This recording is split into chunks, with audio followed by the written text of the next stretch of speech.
Welcome to Newsmax TV. I'm Kathleen Walter. Joining us is Representative Pete Hoekstra, Republican from Michigan and top Republican on the House Permanent Select Committee on Intelligence. Welcome back to Newsmax TV, Representative Hoekstra. Hey, thank you. It's good to be with you. First, healthcare reform is taking center stage in Congress right now as Democratic leadership works feverishly to pass the healthcare bill. Democrats are still short of the 216 votes needed. How confident are you that a bill will pass, and where do things stand with the bill right now? Well, I think there's a lot of uncertainty exactly what's going to happen with this bill. They're saying they're going to vote on this bill this weekend. It's amazing. We don't know what's going to be in the bill. This is a bill that is fundamentally going to change 1/6 of the economy. So it's a health care, it's an economic policy, but it's also a social policy.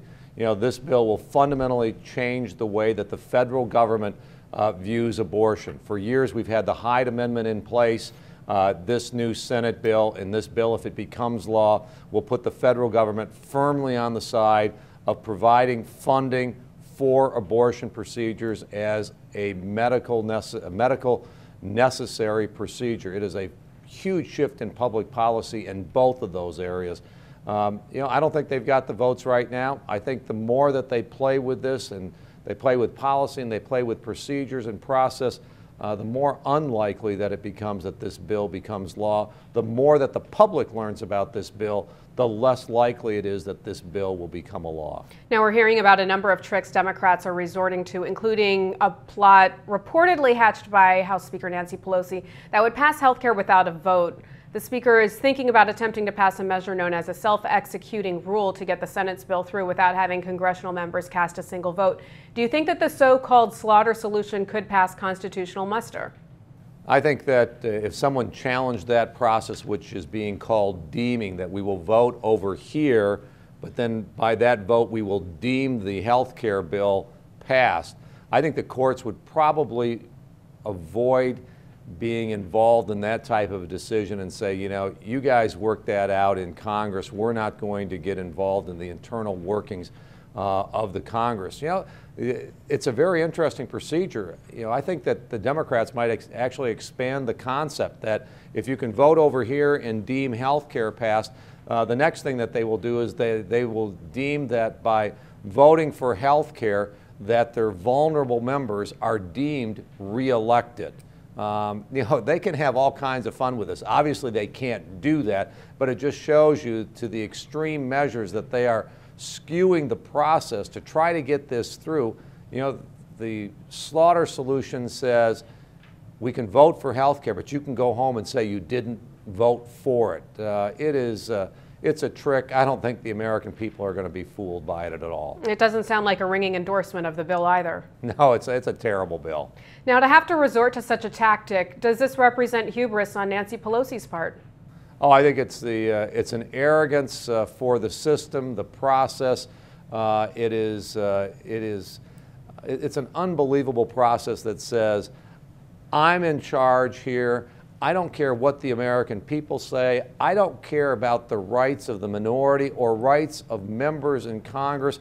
I'm going to skew this process so that I get what I want. It is the worst example of leadership that you can imagine. Real leadership is leaders recognizing that, that they serve the people that they lead.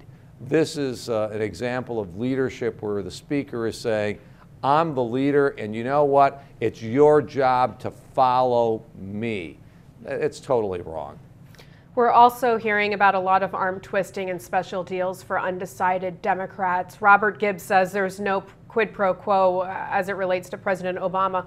But what promises are House leaders making to win the votes of the undecideds, and what kind of pressure are Democrats under? Well, I think they're under a tremendous amount of pressure from the Democratic leadership. We'll never know what the deals are. They'll start appearing in 2, 3, 4 months, but we'll never know what relationship there is between a bill, an appropriations bill that is 4 months down the pike versus the agreement that they made today. Whether it's a bridge, whether it's a tunnel, whether it's a food program, a nutrition program, an education program. We'll never know. And to say that the president's not part of this deal or any of these deals, excuse me, he's involved and his administration is involved in all of these negotiations. on a daily basis, on an hourly basis. There won't be any deal cut that this president and this administration is not aware of, because they're going to have to endorse and implement these agreements as we move through the process, as we move through the legislative process, as we move through the appropriations process. But then as some of these agreements get put into law, this administration is going to have to put them into law and affect them. To say he's not part of it, give me a break. Representative Hoekstra, I'd like to ask you, if a bill does pass, what will the fallout be beyond the predicted consequences for Democrats in midterm elections? Can we expect legal challenges from states or legal challenges on its constitutionality? Oh, I think you'll see legal challenges from the states. You'll see legal challenges from American citizens. I think you are going to see a level of anger and frustration by the American people that we may have not seen in 20 years here in America. I think people are going to be outraged with the tactics and the policies that this administration and this Congress are using to pass this health care bill. Democrats are under a tremendous amount of pressure, not only from their leadership. There's going to be more pressure from the grassroots, and I think you're going to see them rise up in anger against the tactics that this speaker is using and that this president is using to pass this legislation. Remember, this is the president said, we're going to make this transparent, this whole thing, this whole debate, so the American people can see how good of a bill and how good a policy this is. And the end result, it is probably the least transparent legislation that we have seen in years go through Congress. Now, should Republicans win back Congress, can the bill be reversed? It can be reversed, sure. Technically, it'll be very hard to do, but I mean, you know, the Democrats are setting a new parameter here. They're saying, hey, we'll pass major legislation with 51 votes. Forget about the filibuster. The Democrats are going to have to remember that's what is good for the goose is good for the gander. If they use these tactics today, when they are not in charge, the other party may use some of these same tactics in the future to reverse some of the damaging legislation that they've passed. You know, the Democrats are playing fast and loose with policy. They are playing fast and loose with process. I think that it's damaging to both. They're damaging the congressional legislative institutions, and they are damaging public policy. I'd like to get back to that anger that you were talking about a short time ago. Tea Party activists are trying to recall Senator Robert Menendez, a Democrat from New Jersey, because he supports Obamacare. They're collecting signatures for a petition. Can we expect more attempts at recalling members of Congress who maybe aren't representing the will of the people? I think there's a lot of people around the country who are watching what's happening in New Jersey, because there are lots of people around the country who want to recall their representatives and who want to recall their senators. There's a real question as to whether that will pass constitutional muster or not. I've actually introduced legislation that would enshrine that ability in the citizenry of America, that they can have the opportunity to recall their representatives and recall their senators when they believe that these individuals are working outside of the will of their constituents. So a lot of people are going to watch the case in New Jersey to see if it actually does move forward and whether the courts approve of that process. If the courts strike it down, I've got the legislation introduced and ready to move that will enable the Tea Party folks, but other folks, other citizens, to do the same thing, to begin the process of recalling their elected representatives. A number of states have this opportunity. I think we should have it at the federal level. What role do you think the Tea Party plays in this debate, and what should those who are against this bill be doing to put a stop to it? Oh, I think the Tea Party folks are a huge part of this debate. You know, the whole health care process is one that is kind of fueling the Tea Parties, because they see Washington as being arrogant and out of step with where they want to go. So whether it is about, you know, what's going on with health care, uncontrolled spending, and these types of things, the Tea Party definitely is having an influence on public policy today. It will also have a major impact in the elections in November. I think, you know, if the Tea Party movement had not existed, I think it's very possible that we would have had health care passed already, and the president would be trumpeting the fact that he had passed national health care.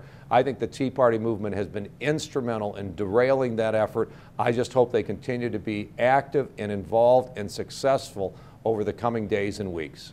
Do you think the Tea Party will put forth a presidential candidate, a third-party candidate in 2012?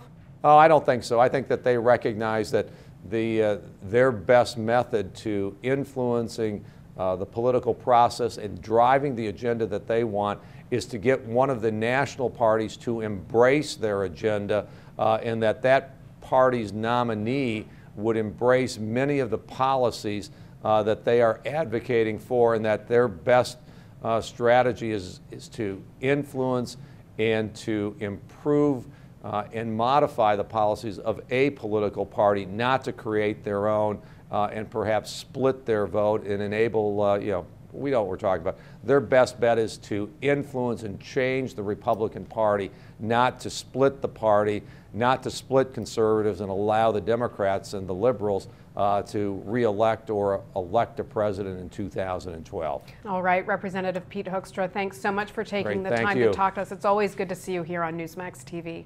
Thanks. And thank you for watching Newsmax TV.